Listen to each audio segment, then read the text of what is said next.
All right, well, welcome back from break, everybody. I'm excited to introduce this next panel of early adopters who are going to share their experience on the CMS health tech ecosystem. I'm going to hand it over to Brendan Keeler to unpack whether this is a moment or a movement. Here you go, Brendan. Right. Let's go. We've had some heavy stuff this morning, and we're going to lighten up a little bit because guess what? Someone whispered in my ear, hey, the feds are here. And I'm from Portland. I have a very different reaction to that than most people. But in this case, it's a very good, liberating step that we had Kim just talk. We have Amy later today. We were the backup panel. So when there's that shutdown and things like that, they said, hey, can you guys get on and talk about the CMS aligned networks? Luckily, we have the actual from the mouth of God later today. And so we get to be a little fast and loose. I'm Brendan Keeler. I'm, according to Kat McDavitt, the person who speaks too much on LinkedIn, 1, the health API guy, 2, and the leader of the interoperability practice lead at HCD Health. I'm one of 2 Brendans who lead an interoperability practice. We have Brendan right here, who's also, I like to call him Evil Brendan, but he's the practice lead at another interoperability consultancy. And we're off to the races. So before we dive in on the CMS aligned networks, I was hoping our esteemed panelists could introduce themselves. So, Jay, maybe you can kick us off. Yeah, I'll start. So, hey everyone, Jay Nakashima, eHealth Exchange. This is not all. Oh boy, it's on now. Jay Nakashima, eHealth Exchange, and we are a candidate CMS aligned network. All right, Devin. Well, mine's loud. Devin McGraw, I'm with Citizen Health. We are a consumer-facing technology platform that helps patients and their caregivers obtain all their medical records and organize them and use them. We have signed on to 2 pledges that are part of the CMS effort. One is Kill the Clipboard, and the other one is Conversational AI. Ryan Howells, I'm a principal at Levitt Partners. We're a federal healthcare advisory and insights firm that focuses on digital health interoperability specifically. I lead that practice, and we also run the Karen Alliance. For next year will be our 10-year anniversary. That's pretty sad, actually. It's because we shouldn't have been around for 10 years. This should have been fixed 10 years ago, but yes. We are anyway, we're still fighting the good fight, trying to find ways for patients to get more digital access to their healthcare data. It's not going to yell at me. Lisa Berry, leading policy and partnerships at Innovacor. Innovacor is a health data platform company that has signed on to pledge to be a CMS aligned network, also supporting the Kill the Clipboard initiative. Previously, I was the Chief Executive Officer of Civitas Networks for Health, and I also worked at CMS before that, so I feel somewhat qualified to opine on things that CMS is doing. And Brendan's nemesis online. Anyway, so if you see me looking down, it's because there's questions down here. It's not because I'm looking for the newest epic lawsuit. I'm just trying to stay on top of things. But we're here to do 2 things. 1, as Kim mentioned, crush fraud. 2, align the networks. What does that mean? Let's go with Lisa first. Oh no, I just told you I don't know anything. Yeah, so fundamentally, in spite of all of the efforts over now multiple decades, I think a couple years ago, ONC came out with the graph of the last 20 years of health information exchange and also efforts to empower value-based care, quality, and performance, uncovering things like fraud, waste, and abuse. We are still not there. And rightfully, CMS has said, okay, how can we get involved? Should we join a specific health information network? Should we be part of TEFCA? Should we be part of something else? And they said, you know what? We're gonna support all these networks to grow, and we're gonna make a pathway for CMS to be involved in health information exchange. CMS will join these aligned networks and exchange their own data for Medicare beneficiaries and allow folks who are working in the space to actually access and use those data for things like fighting fraud, waste, and abuse or delivering better services or better quality. So it's really an effort for CMS to be involved in the space while also pushing up actual exchange of data, right? We've got to get data moving, and CMS is acknowledging that through this effort. And it is a voluntary, it is a bring people to the table, ask them to collaborate, ask them to work together. It's not a new regulation, it's not a new law, it's a, we need to figure out what to do, we pretty much know it, let's just agree on the terms and then get moving and get data going. That's how I would describe it. Ryan, I see you want to lean Agree, in there. disagree, Ren? Well, so I think we have really three constructs now. We have care quality, which is CCD, provider only, treatment only, OG, right? Like that's where we started with eHealth Exchange and others. And that has literally kind of started with different handshakes, and this is what we want to do, and here's the governance structure, and we want to make that happen. Then now we're moving to TEFCA, which is still CCD, still treatment only, but we're adding more use cases, which is good. Individual access, public health, others that are doing that, making that happen. And now we're having, there's more of a kind of an adult in the room, right? The government's in the room at this point, and from ONC's perspective, where now we've actually have someone there to be able to say, actually, this is the final answer, and we want this to actually take place. They've taken a real firm, hard look about what that actually looks like as we move forward. But then, and now we have CMS coming along to say, what if we actually looked at this from a person perspective? What if we actually said, let's build an entire network around the individual, and let's start with FHIR. Let's not end with FHIR, but let's start with FHIR. And let's figure out a way where we can actually have an amazing opportunity to find ways where we can have a decentralized network that allows for individuals to use common utilities that CMS is going to build for us, provider directory, the digital identity infrastructure, some other things, where everyone can be able to utilize that, and they can take advantage of that decentralized FHIR-based directory to actually build healthcare workflows around the patient and being able to put literally the patient at the center. To me, that's kind of how I think about the three areas. I think in large measure, we're probably going to need all three for the foreseeable future, but I think that people are going to make decisions now about where they actually want to spend their time, energy, and effort around how they exchange data in the future. Devin? I feel like Eric has set us up really well for why, in our opinion, the CMS effort is so important, and that's speed, right? Consensus takes a long time. It's still an evolving thing. We have some stuff that's settled around interoperability, but some stuff that we're still talking about and trying to hammer out.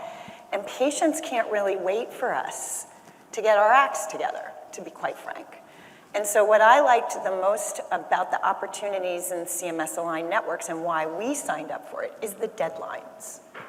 If we were willing to work hard to meet a first quarter 2026 deadline on reaching the things that we pledged to do, and the other entities that had pledged the same were willing to work hard to try to get there, that was something that was enormously appealing.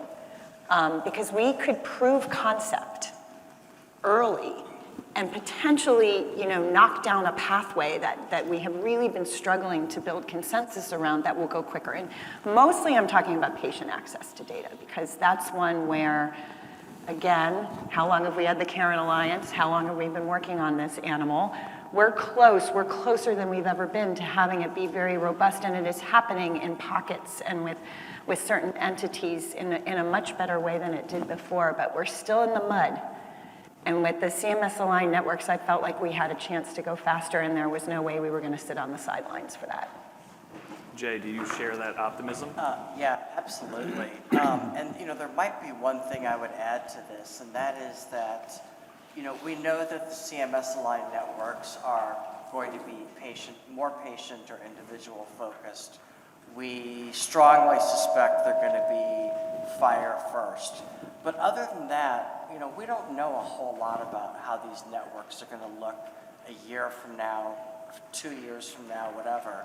And that's because CMS wants industry to decide how it's going to evolve. And so I think that gives us a lot of opportunity. As Lisa said, don't expect regulations, don't expect policy changes. it's up to industry to come forward and decide how this is going to look. Yeah, I think that has taken people off guard, right? This drumbeat since the CMS RFI session in June, of the CMS RFI session, the launch in July. Now we're having this cadence of meetups. Basically, we're seeing each other more frequently than we see our kids. But maybe that's for good, because we are really making progress. Do you see that progress? Where has progress been made? Let's start with Devin. Well, we've made an enormous amount of progress on the conversational AI piece of our platform. And just to be completely honest, we were already working on that before the pledge came out. So to some degree, it was like when you sign up for something, you're already more than halfway there to completion. The idea of being able to sort of meet all of the requirements by January wasn't that hard. Kill the clipboard, on the other hand, that's not just us building internally with, using our existing ways that we obtain data, which includes at least one CMS-aligned network.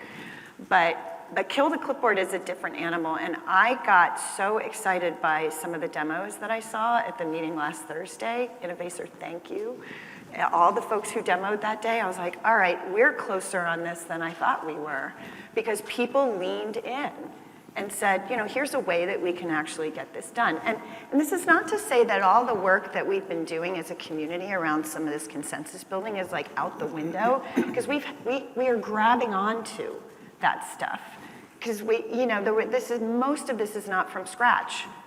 Most, if not all of it, right? We have some things in place because of the hard work we've done together as a community over so many years. But again, this is about like, all right, let's get to the last mile on some of these things and check boxes around some really important use cases for patients, and let's do it quicker.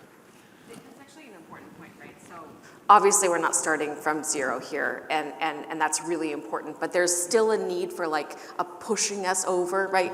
Pushing the baby bird fully out of the nest, hoping it will actually fly, right? Because there's a lot of things that have been going on for a long time. So I'll give you an example, what we actually demoed other thing that's been very, organized by the community, so to speak, is all of these meetups. There's been CMS meetups and CMS demos, but there's also been community organized sort of meetups on this topic. We had one yesterday here at the eHealth Exchange meeting as well.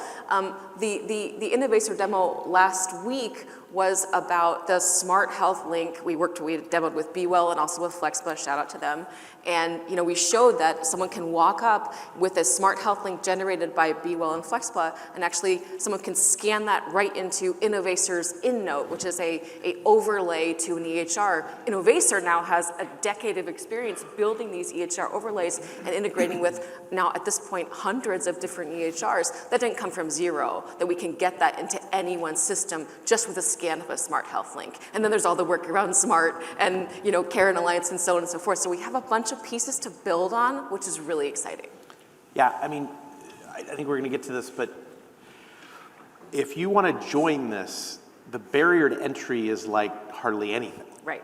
Like, but please read the pledge. Kim showed. Yeah, we were talking about that. Please read the pledge. Make sure you know what you're pledging. Kim showed the email address. I think it's now a form. You fill out the form and you're in. Great. Now, you're in as long as you're going to commit to one of the things they're asking you to do. We were talking, the idea that like someone said they're a payer and they're not really a payer. They provide services or products to payers, but they're not a payer. So you've got to be able to say, here's what we're going to do, and then you can get in. I just want to do the demo. Let me just explain exactly what happened last week. They showed close to a dozen demos, and as part of that demo, they showed the idea that an individual can log in with a digital identity credential one time, prove their identity one time, single sign-on, their choice to do that. They have now a single sign-on credential for all of healthcare, and they can be able to say, now I'm going to pass that single sign-on credential to my QHIN, to my network, to be able to access data from 9,000 Athena sites, pull back that information without using any other single sign-on whatsoever through FHIR API-based modern technologies, aggregate that information to a personal health record of my choice that is actually, by the way, competing in the market on privacy and consent. That's how they're competing, right. Okay? That's how they're competing in the marketplace, folks like Citizen and others, to do this stuff. Then you can take that information and apply conversational AI on a longitudinal health record for me as a person. Now, I don't know about you, but I think that's why we're all doing this. I think we're doing that for both the provider and the patient. And I think that that is the vision that we've all had when we first started this whole thing, whatever it was, 20 years ago, the opportunity for us to do that. And that was a live in-production demo. So the point that we're all making up here is this stuff works. We just need to scale it, and we need people in positions to implement it. And this approach that CMS is taking is unlike any approach we've ever taken before. It's a totally decentralized crowdsourcing approach, public-private partnership in a Slack channel where we're trying to build this on the fly. And there is amazing progress that's happening because we're not constrained, we're only constrained by our imagination and our ability to actually get things done. That's it. And so the time is now to get this right. We are also crushing portalitis. Yes. That's a big part of this. Yes. Shout out to Kristen and Be Well. So we've heard conversational AI before it was cool. We've heard overlays before it was cool. We've heard patient access before it was cool. How about the OG nationwide health information network? What's the progress you see from the CMS line networks? Well, I think progress is absolutely being made, and at the same time, I am confident that the March deadlines will be met. But it's going to be a lot of work in January, February, March. There's no question.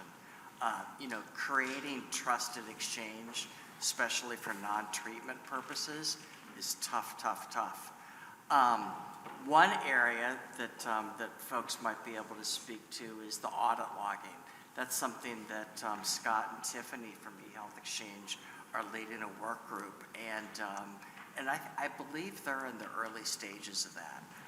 So that's not going to happen overnight, but progress is being made. But say why that's important, because I think that's been a missing piece of exchange, as Devin also knows Right. very well. Yeah, no, if you can know as a patient where your records have gone, I'm suddenly having a little bit of PTSD accounting for disclosures stuff. But when you ask the entities that are actually involved in exchange, not the data holders where every single file access is necessarily not a disclosure, but in an exchange context where, there is an ability to sort of log and know, like your record was requested by and sent to the following places. Like that's routine. You're logging that stuff anyway. How can we turn that into something that patients can have more visibility into? Is really, like, again, taking an intractable issue that has dogged us for a very long time. We didn't have good tech to do it. We were setting the expectations potentially in the wrong place. Turning it into something that's actually doable is kind of amazing. Okay, so we've made some progress. How do we scale this puppy is the question. And so part of the optics of the summer was some questioning from the industry around who's invited? How did these, you have Polyteco getting posted and saying, how did these companies get invited in July? But I'm hearing from you, Ryan, that it's open. So could you talk a bit about who was selected and where we go in terms of the community of the CMS line networks? Amy's in the room, so you have to ask Amy. But look, this was like, Amy's been in this for a long time. Kim's been doing this for a long time. This was like a representative, I would call it a representative sample of friends and family that would be able to willing to raise their hands and say, we're in this stuff. This was not a secret select group of some, process about how they were selected. So that's not my understanding. Not the Illuminati? Not the Illuminati. You didn't have to have any special keys or codes. And you have now seen that they have publicly announced there's more than 400 organizations that have committed to doing this, right? And so the goal here is just to get momentum. It's kind of like what Apple Health Records did. They chose 12 health systems and then 50 called them up and said, why weren't we on the original list? Like that. You gotta start somewhere. You gotta start somewhere and you gotta figure out a way to do that. So I think the idea is here to look at that as a representative sample. There were states, there were HIEs, there were QHINs, there were payers, there were providers, there were patients, there were all kinds of folks on that list. Great representative sample. Now let's figure out how we scale it. I think the idea here is like, we need to figure out, we've done a lot of work in a lot of different areas, but we have failed to put the patient at the center of data exchange for a long time. And This is doing that on modern technologies to figure out ways to do that. And we know why it's not done. There's very few business models that kind of support how we actually do that in healthcare. I get that. But the more important thing is when you heard Erica speak, and I don't know about you, but I tried to fight back tears when I was listening to her. That is why we're doing this. We have to move this conversation from here to here. And we challenge when we're in these meetings all the time, it's always this kind of conversation. Like, what about the idiosyncrasies of the CDA related to the FHIR interface? Of what the heck are you talking about? I don't understand. And so how do we figure out a way to move it from here to be able to say this is about what we do? Now, I recognize this room is full of people that have done that. But sometimes we get in our own way and figure out, let's say to ourselves, it's still up here. It's still this academic exercise. And it's not. It's a very personal exercise. And For me, it was anger and frustration, actually. Because Yes. it's horrifying and makes me really angry that we've all spent so much time doing this and we're still having those horrible drops in failures in information sharing that would affect someone's life and their family in such a horrible way. It's ridiculous. Here's just an example of how it can scale. So I'm going to confess that until I saw what had happened last Thursday with folks who came together to make Kill the Clipboard work, I genuinely was nervous that we were going to actually be able to make that pledge. I have a really hard time keeping up with the Slack conversation. I have a hard time making all the meetings. I don't have a tech person who's completely dedicated to this, so I have to pull people up. So the fact that some people in this community went and did it, I'm like, just, okay, be transparent about how you did it and publish that, and I'll do it too. Because I don't have to create it. I'm more than happy to glom onto it. And they're like little proofs of concept, or I don't know, in the tech world, they would never let me use the word pilot, so they're not pilots.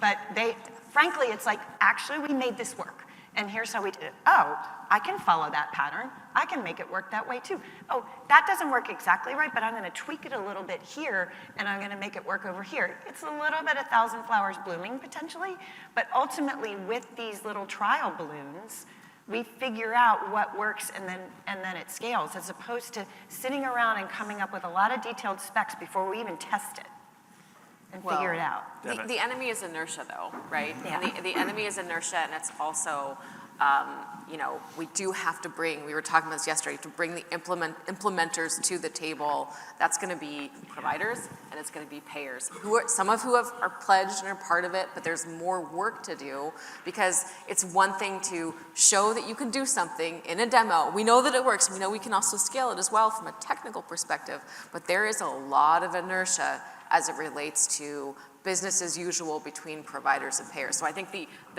enemy of scaling here is that breaking through that. We've got to break through that inertia with providers and payers. That's a great segue, but before we depart, I want to say, Devin, if you need a Slack guy, like a consultant who sits in Slack, you just need to ask me. Slack consultant. I'm thinking about having one of my tech people build me an AI tool to feed to me only built the in. things I really need to pay That's attention to innovation. from my It's in Slack there. channel.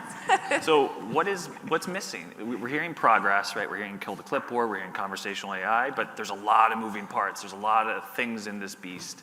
Which pieces have been slower to move? Where do we need more involvement from different entities? Open question. Who wants to jump in? Jay. Well, I would say eventually incentives would help. So if we want to get widespread adoption beyond this initial cohort, financial incentives work. And so if someone can come up with those, I think that would take us a long way. Jay, Jerry Maguire, show me the money, Nakashima. Any other thoughts? Who else needs to be involved? Well, the providers and payers obviously need to be really deeply involved. They need to be willing to have that conversation about why are we really doing this. But then, of course, there needs to also be the same movement from big EHRs. They do control a lot of the market. They control a lot of the things people can actually do with their data. Again, all these EHRs are part of this initiative, but everyone has to lean in, right? We have to say, like, okay, we're really ready to, throw our sort of competitive concerns to the wind for a minute and see if we can make this stuff actually work. It will benefit all of these companies. More importantly, will benefit people, patients, providers at the front line, right? That's what we're hoping to do. But if you're worried about your business, like, you shouldn't be. We need to move more data. Like, that's it. So I'm going to throw a curveball, which I'm sure you guys are excited about. But there's a bill on the Hill right now about, extending privacy obligations to consumer apps that could help assuage some of those fears. What are the thoughts on said bill? I like it. Well, let me take a step back. I actually have not read this bill. So I should not say that I like it. I love it. I You should deserve to be first. in Congress. Read it first. Big You're mistake. elected. I like the concept of Congress stepping in and solving the dilemma of only data in certain circles is protected by HIPAA, and when it comes outside of that, it's not. We do get questions from our users, why aren't you covered by HIPAA? And I literally have responded, I would like to be. They won't let me. You may get your wish. I don't get to make that choice. I mean, I actually can to some degree, but this is a very complicated thing for patients to understand. If I say that I'm contractually committed to HIPAA, which I am as someone who has signed the flow downs from TEFCA, I'm contractually committed. That's true. The FTC can enforce that against me if I'm not. And for those of you who think that the FTC is weak, you didn't live as an entity subject to FTC rules like many of the other large tech company has. They've got a really big bat when they choose to use it. And we now have 16 states with state privacy laws that all have HIPAA exemptions in it that don't apply to the rest of us. So it's not as unregulated as it once was, but to solve that dilemma, which is not great for patients either, is important.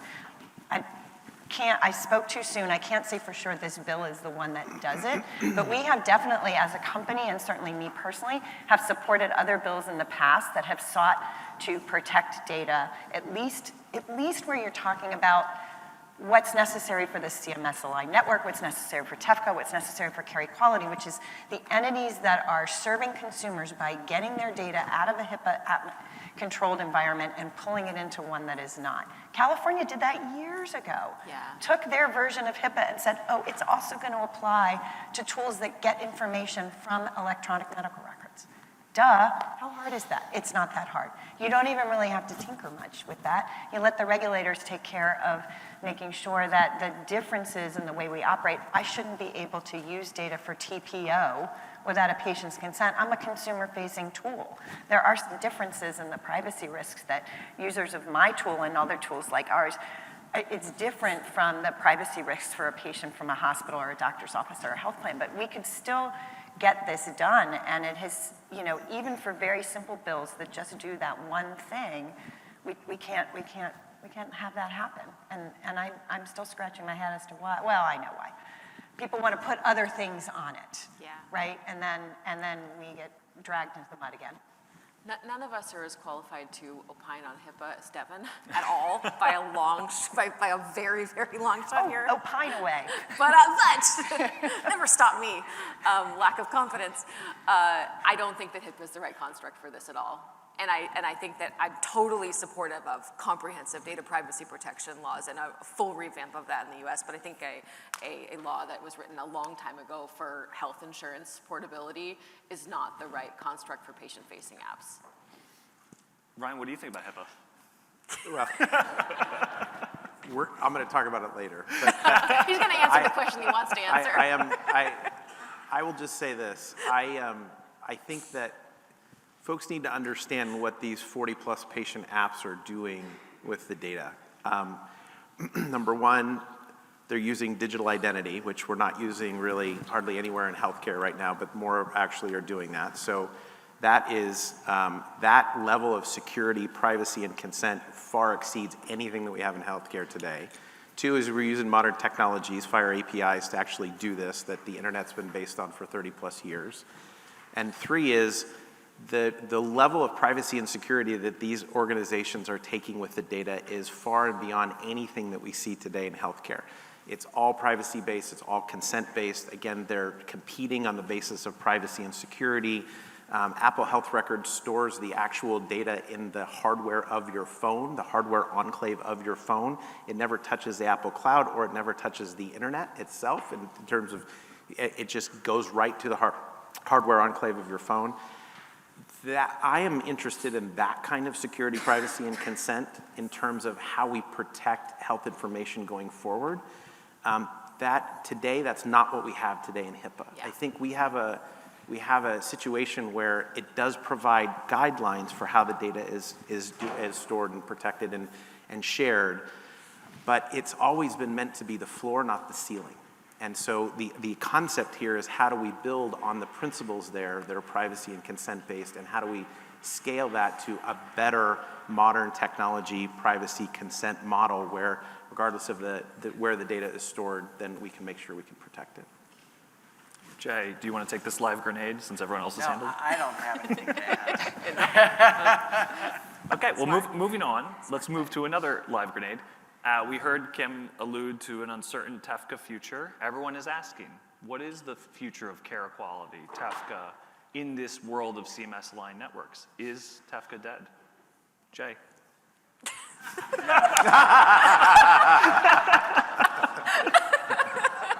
Mic drop right there. I would just say, Jay's gonna walk off the stage. change is slow. And yeah, TEFCA may take over, may replace care quality, but it's not happening with the velocity that was originally projected. So that might take a couple more years. In terms of CMS-aligned networks, I see them being very complementary and potentially eventually merging. But I don't see TEFCA being canceled right away. Any contrarian takes? Ryan? Remind me never to be on a panel again with Keeler as the moderator, please. So TEFCA is needed for a number of different reasons. One of them in particular is record location services, okay? I need to know where the records are in the system so I can ping the right endpoint and bring the records back. The reason that's important is because currently the infrastructure that we have today, especially on the EHR side, doesn't support every one of you in this room and everyone in the country actually pinging them in real time every single second of the day to be able to access that information. The entire network is going to go down. In fact, all the systems will go down. So, and we've actually seen that in some of the early adopter stuff. So we're going to need some version of record location services. But what's interesting is that now that CMS has entered the chat, so to speak, where is the place where we know where all of the data is actually at? No doubt, without question, we know where that patient went, what provider they saw, and what diagnosis and procedure were performed. The answer? Claims data. What if we had a situation where we had an opportunity to be able to do record location off of claims data? It means that we would know from day one, we don't have to wait for people to join TEFCA. We would know from day one where the patient's records are anywhere in the country, regardless of whether they've actually joined a QHIN or joined TEFCA or done that. And then we can be able to say, hey, skilled nursing facility, it sounds like you don't have a API gateway to participate in this network. Guess what? There's open source solutions to be able to doing that now. Why don't you just take one of these open source solutions that are free, take it off the shelf, and be able to ping that FHIR endpoint, and we can start being able to make sure you're on the network. Could be an interesting model. Who knows what's going to happen? I don't know. But like the idea that CMS is part of that effort now, we can start thinking about record location services in a new way and saying to ourselves, maybe TEFCA and QHINs and others are going to absolutely help with that model. And maybe there's going to be others as well that are going to help with that model. The goal being, let's make sure that we can find the records wherever they sit and make sure we can include more people in this network concept. Lisa? It's been a long time. It's been a long time since we started talking about this, since this was, promulgated in legislation, regulation. A lot of data exchange happens in private networks. And there's no reason to stop doing that. And I think probably TEFCA, the idea of TEFCA was oversold so much over the last couple of years that it can never meet that bar of what it's gonna be. And I think the key, if you were there, was getting CMS involved. And CMS has now said, because CMS has all these claims, has all this actual payment for medical activities, is this massive, massive, really, really influential insurer in the US. And so, CMS has kind of put its stake in the ground and said, we're gonna do this. And so because of that, I think we should just stop trying to hold TEFCA to some standard it's not gonna meet, right? Let's put our attention, put our energy around moving data voluntarily through this CMS-aligned networks, pledge and activities. And let's not try to make TEFCA be something it's not. I do personally think we should accelerate whatever's going to happen between care quality and TEFCA. It's really too confusing for outsiders, right? It's too much. It's too confusing for us. Too confusing for insiders and outsiders. So let's move that along. Let's not oversell it. Let's focus on moving data around the CMS activities. That's my take. I really hope that it does not go away. I think that would be a real shame, because if you think of, again, if my vision of how CMS aligned networks works with TEFCA and carry quality for some period of time until it all becomes one, I'm with Jay. They're complementary. Again, this is a selection of people who said, I'll lean in and I'll go faster. Therefore, sort of proving concept on many approaches that have really dogged us. But the network is a lot more people.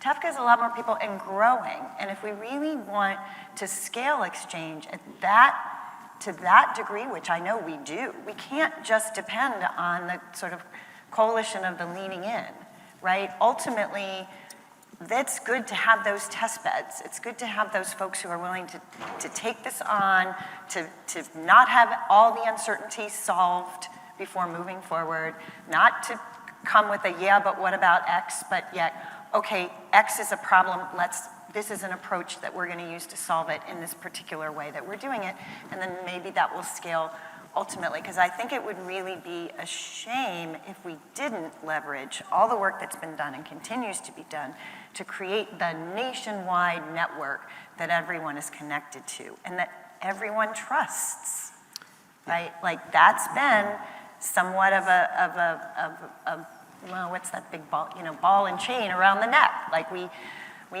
have that idea, well, I know this person, this person, this person, and I'm okay with opening up my data and having it queried by them, but who's this guy, right? Not you, Ryan, but this guy, this new person who, I don't even know what this company is. Like, I think we have some really serious questions to consider as a community about how we vet people, how we accept that vetting, how we, sort of continue to move some of that stuff forward, because, it is a really attractive proposition to be like, well, I can get data from this TEFCA network if I just convince somebody that what I'm doing is treatment. Like, not to throw that one out there, but I just did. But these are serious issues, right? And at least with CMS-aligned networks, you kind of have a group of like, well, I know who that person is, and they've signed to the same pledge that I have. So we have a little bit of a little bit more room for experimentation, because we know who each other.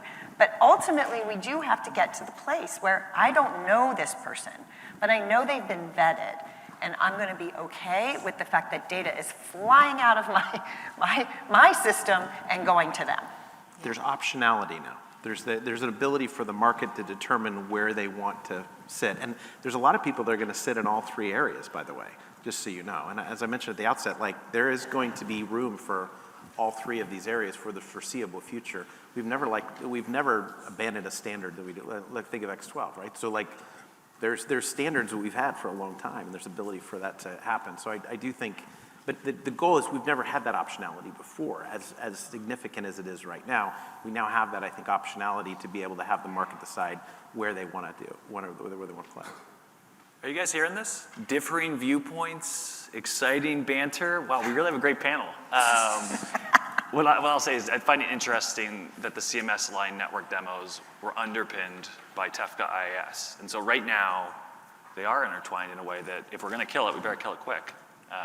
So moving on, because Marianne would kill me for talking more about killing TEFCA. Next up, information blocking. Ryan, you guys at Levitt Partners put out an interesting paper last week about information blocking.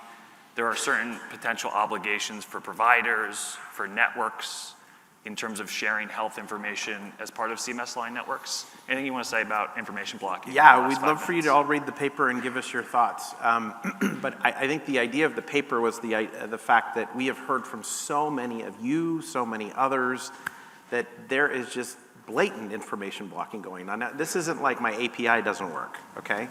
This is like I am a physician or a clinician in a specific geographic area, and the other clinician in my same geographic area will not share data with me because of business conflict reasons, like I have a problem. Now, you may say to yourself, that doesn't actually happen. Well, it actually happens all the time.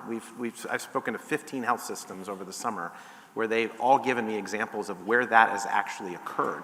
That's for just treatment. And then you think about payment and operations, you think of individual access, you think of public health, you start going down the list of things. The reason information blocking is important is specifically because of the fact that for those blatant violations, literal blatant violations that Kim talked about, fraud, waste, and abuse that CMS is talking about, those need to be enforced. We need to have an adult in the room, which is the federal government, to say, this is no longer going to be acceptable. Remember what 21st Century Cures did. We moved from a may share situation to a must share situation. Sharing data is no longer an option. So if you're blocking any access to healthcare information when the individual or the organization on the other end has a right to be able to access that information, that is information blocking, and we're going to have to enforce it. The example here is the price transparency rules. When the price transparency rules, there were some health systems where CMS sent them like 3 or 4 letters and said, please release your stuff. This is the regulation, you need to do it. And literally hospital system executives, some of them sent a letter back and said, go pound sand, CMS. No, they wrote a letter from the CEO saying, we're not doing this. So then CMS put together a naughty list and said, here are the phones. One of them was in Atlanta, Georgia. Kudos to Atlanta. Who said, like, this hospital system refuses to share the data. It went public in the local newspaper. And 30 days later, they released the data. So my point is, those kind of situations is like, look, when those things happen, we have to be able to say, we have to enforce the regulations into a manner that makes sense. And when that happens, people wake up to the fact that, like, this is really important and we all need to share it in a way that's consistent. So we need to make sure we're not only in the spirit, but the letter of the 21st Century Cures Act. And that was, by the way, was a totally nerdy policy paper of why information blocking actually doesn't physically work inside the federal government. So there's all these policy nerds in the room, would be great. It's working in the courts right now, as many of it in the room know. As Brandon knows, yeah. Don't block information. Don't block That's it. information is the takeaway. So we have less than 2 minutes left, unfortunately, because I've meandered a bit through the questions. Let's get the hottest CMS aligned takes one by one. So Lisa. Hottest what? The hottest takes about the CMS aligned networks that you have. I think it's actually going to work. That's my hot take. Holy shit. Clearly, we're super excited about it. Person-centric data exchange at scale in a decentralized network that the federal government provides common utilities for in a public-private partnership that is fully open to anyone in the community is unlike anything we have ever seen, ever. Now, this is the grand experiment that Amy and Kim have taken us on. I think it's the most powerful model I've ever seen because no one's excluded. Everyone can participate. Everyone can join the conversation, and everyone can build together like we are doing here, but we don't have to travel on planes to get there. We can actually do it from the comfort of our home or office. So that, to me, is a model that I hope continues, not just in this administration, but in future administrations, because that level of openness and collaboration is something we need because we can't do it by ourselves. We have to do it together. The first info blocking prosecution should not be someone who's in the CMS aligned network. Yeah. There's your hot take. That's a good hot take. That's a hot take. All right, Jay. I think incentives are going to help. Incentives to the providers, regional HIEs, and state HIEs. Show me the money. Let's go. Let's give a round of applause for this panel.